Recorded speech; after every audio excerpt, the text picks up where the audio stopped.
नमस्कार साथियों। आज हम पढ़ने वाले हैं गुरु नानक देव जी के बारे में। मध्यकालीन भारत में जितने साधु संत हुए उनमें गुरु नानक का नाम सूर्य की भांति चमकता है। वह समय था जब भारत की सभी दिशाओं में महान आत्माओं ने जन्म लिया। पूर्व में चैतन्य महाप्रभु ने अपनी कृष्ण भक्ति से मानवता का पाठ पढ़ाया। राजस्थान में मीरा ने भक्ति रस का प्रचार किया। गुरु रविदास और नामदेव उसी समय हुए। तुलसीदास भी नानक के आखिरी दिनों में हुए। वास्तव में वह एक ऐसा समय था जब संतों ने अपनी वाणी से भारत भूमि को सींचा। जिस समय गुरु नानक देव ने जन्म लिया उस समय मुगल साम्राज्य की आंधी चल रही थी। निर्दोषों पर अत्याचार हो रहे थे। उस समय दीनहीन जनता की पुकार सुनने के लिए गुरु नानक ने जन्म लिया। भाई गुरदास जी के अनुसार सतगुरु नानक प्रगटया, मिटी धुंध जग चाना होया, जोकर सूरज निकल्या, तारे छिपे अंधेर पलोआ। गुरु नानक का जन्म कार्तिक पूर्णिमा को 15 अप्रैल 1469 में तलवंडी ग्राम में हुआ। यह स्थान अब ननकाना साहिब के नाम से प्रसिद्ध है, जो लाहौर के समीप है और पाकिस्तान में है। उनके पिता का नाम महतो कालूराम बेदी था, जो पटवारी थे। माता का नाम तृप्ता था। बचपन से ही गुरु नानक में विलक्षण लक्षण दिखाई देने लगे। उनको हिंदी पढ़ने के लिए पंडित गोपाल के पास भेजा गया। संस्कृत पढ़ने के लिए पंडित ब्रिजलाल के पास भेजा गया और इसी तरह कुछ दिन बाद फारसी पढ़ने के लिए मौलवी कुतुबुद्दीन साहिब के पास भेजा गया। लेकिन इन तीनों ने नानक से अपनी हार मान ली। उन्होंने कहा कि तत्व चिंतन से रहित विद्या का कोई अर्थ नहीं है। नानक ने पढ़ना छोड़ दिया। वह पशु चराने लगे, लेकिन वहां भी असफल रहे। वह सदा प्रभु का ध्यान करते रहते थे। यह देखकर उनके पिता ने उन्हें काम में लगा दिया। उन्हें सुल्तानपुर में उनकी बहन के पास भेज दिया। नानक ने बहुत अच्छे ढंग से वहां काम किया। मर्दाना को उनके पास भेजा, लेकिन वह नानक के गीतों से इतना प्रभावित हुआ कि वह भी उसके साथ गाने लगा। लोग नानक के भक्तिपूर्ण गीतों को सुनने के लिए हजारों की संख्या में इकट्ठे हो जाते थे। उनकी आवाज में जादू का प्रभाव था। नानक प्रातः रोजाना पास की नदी में नहाने के लिए जाते थे। एक दिन वह स्नान करके समीप की एक गुफा में ध्यान करने बैठ गए। 3 दिन उनका पता न लगा। नानक को ज्ञान प्राप्त हुआ और उठने के बाद जोर से कहा, न कोई हिंदू है न मुसलमान, सब एक ईश्वर के बंदे हैं, सभी समान हैं, सब भाई भाई हैं। यहीं से उनकी ज्ञान यात्रा शुरू होती है। उन्होंने 5 चीजों पर जोर दिया। नाम अर्थात प्रभु का नाम, प्रभु का जाप, दान, प्रेम, चौथा सिमरन और 5वां सेवा। गुरु नानक ने गृहस्थी होते हुए धर्म का प्रचार किया। उन्होंने घर छोड़कर संन्यास लेने का विरोध किया। जो इंसान ईर्ष्या, द्वेष, दंभ, अहंकार, क्रोध, काम और राग से रहित है, उसे सच्चा सन्यासी माना। उनका विचार था कि इंसान को संसार में रहते हुए कमल की तरह रहना चाहिए। उसे संसार में रहते हुए उसमें लिप्त न होकर सत्कर्म करना चाहिए।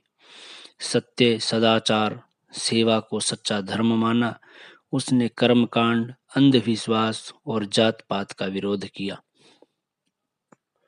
मुसलमान जो 5 बार नमाज पढ़ते हैं, उसका इस प्रकार अर्थ किया। पहली नमाज का अर्थ उन्होंने सच बोलना बताया। दूसरी नमाज का अर्थ ईमानदारी से कमाई करना बताया। तीसरी नमाज का अर्थ परोपकार करना बताया। चौथी नमाज का अर्थ मन को विकार रहित करना बताया। 5वीं नमाज का अर्थ परमात्मा की पूजा करना बताया। सत्कर्मों को उन्होंने कलमा की संज्ञा दी। सत्कर्मों को उन्होंने कलमा की संज्ञा दी। गुरु नानक अपने परम शिष्य मर्दाना व बाला के साथ देश के कोने कोने में घूमे। वे दक्षिण भारत में भी गए। वह तिब्बत, चीन, लंका, ईरान, इराक आदि भी गए। सब जगह उनका बड़ा सम्मान हुआ। वे हरिद्वार भी आ गए। वहां उन्होंने लोगों को सूर्य की ओर मुख करके पानी देते हुए देखा। नानक ने अपने खेतों की तरफ पानी फेंकना शुरू कर दिया। जब पंडों ने उनसे पूछा कि यह क्या कर रहे हो, तब उन्होंने कहा कि मैं अपने खेतों में पानी दे रहा हूँ। पंडे उन पर हंसे। इस पर गुरु नानक ने जवाब दिया, जब मेरे द्वारा फेंका हुआ पानी मेरे खेत में नहीं पहुंच सकता, तो भला तुम्हारे द्वारा फेंका पानी सूरज तक कैसे पहुंच सकता है।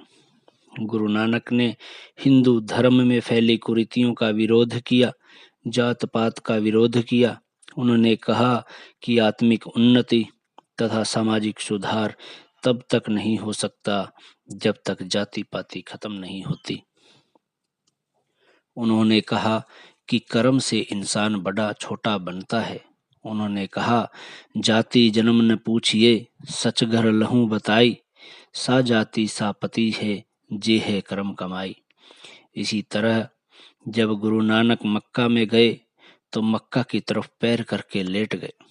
एक मुसलमान ने एतराज किया तो कहा कि मेरे पैर उधर कर दो जिधर मक्का नहीं है। उनने पैर घुमाए तो मक्का भी घूम गया। ऐसा प्रभाव था उस फकीर का, जिसने अपने व्यक्तिगत जीवन से धर्म का सच्चा स्वरूप सबके सामने रखा। बाबर से उनकी मुलाकात हुई। बाबर उनसे प्रभावित हुए। उनके कहने से सारे कैदी छोड़ दिए गए और गुरु के कथनानुसार काम किया।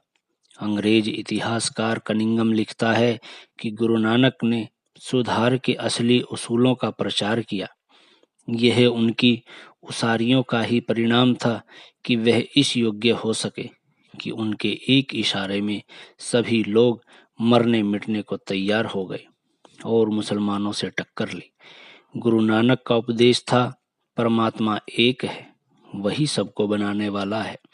वह गुरु की कृपा से मिल सकता है। नाम सिमरन पर उन्होंने जोर दिया। उनका विचार था कि सत्कर्म से ही पुनर्जन्म से छुटकारा पाया जा सकता है। 5 विकारों काम, क्रोध, लोभ, मोह, अहंकार को मुक्ति का साधन बताया। गुरु जी के उपदेशों को 4 शब्दों में बांधा जा सकता है: एकता, भाईचारा, श्रद्धा और प्रेम। जपू जी गुरु नानक की सर्वश्रेष्ठ रचना है। जपू जी गुरु नानक की सर्वश्रेष्ठ रचना है। उसका आरंभ निम्न प्रकार से होता है: इक ओंकार सत्य नाम करता पुरख निर्भव, निर्वैर अकाल मूरत, अजुनी सहभंग गुरु प्रसादी, आद सच जुगाद सच, है सो सच नानक होसी भी सच। गुरु नानक का ईश्वर हिंदू या मुसलमान के लिए अलग अलग नहीं था। वह कहते थे परमात्मा एक ही है। उन्होंने कहा कि वह उसी को मिल सकता है जो उससे प्यार करता है। अलख अपार अगम अगोचर, न तिस काल न कर्मा, जाति अजाति अजोनी, संभव न तिस भाव न भर्म, साचे साचियार विटहु कुर्बान, ना तिस रूप वर्णो नहीं रेखिया, साचे सबदी निशान। गुरु रामदास लिखते हैं कि गुरु नानक अनोखी शख्सियत थी। जहां भी वे गए वहां खुशी छा गई और जिसने भी उनके दर्शन किए वह माला माल हो गया।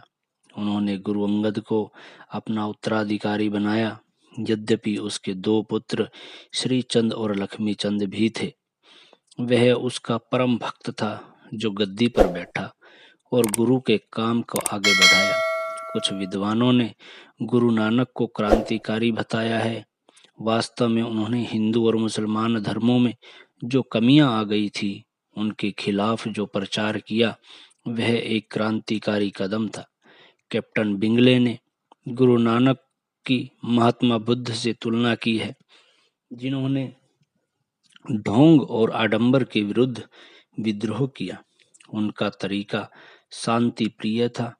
वास्तव में गुरु नानक को एक समाज सुधारक कहा जा सकता है, न कि क्रांतिकारी। इस प्रकार गुरु नानक का अपने समय के संतों में विशेष स्थान रहा। उन्होंने गीता का मार्ग अपनाया तथा भय, अंधविश्वास तथा सामाजिक कुरीतियों से ग्रस्त समाज को एक नई दिशा दी। उन दोबारा प्रशस्त मार्ग बाद में एक नए धर्म के रूप में परिणत हुआ जिसे सिख धर्म कहते हैं। जीवन के आखिरी दिनों में वे करतारपुर आ गए थे। वहीं भजन कीर्तन करते थे। आशोज आश्विन सुदी 10 सन 1539 में वे ज्योति ज्योत समा गए। हिंदुओं ने उन्हें अपना गुरु बताया तथा मुसलमानों ने अपना पैगंबर बताया। रॉबर्ट नीडम का कहना है कि संसार में यह एक मिसाल है कि एक व्यक्ति का दो तरह से संस्कार किया गया हो। यह भी मिसाल है कि समाधि तथा मकबरे की दीवार सांझी है। एक संत के प्रति सभी धर्मों के लोग इस तरह का प्रेम करते हों, यह एक अनूठी मिसाल है। गुरु नानक सिखों के ही नहीं, सबके गुरु थे। सभी धर्मों के लोग उन्हें अपना समझकर याद करते रहेंगे। तो ये था गुरु नानक देव जी का परिचय, उनकी जीवनी और उनके इतिहास के बारे में हमने जाना। तो ये वीडियो आपको कैसा लगा हमें ज़रूर बताइएगा और चैनल को सब्सक्राइब और वीडियो को शेयर ज़रूर कीजिएगा। धन्यवाद।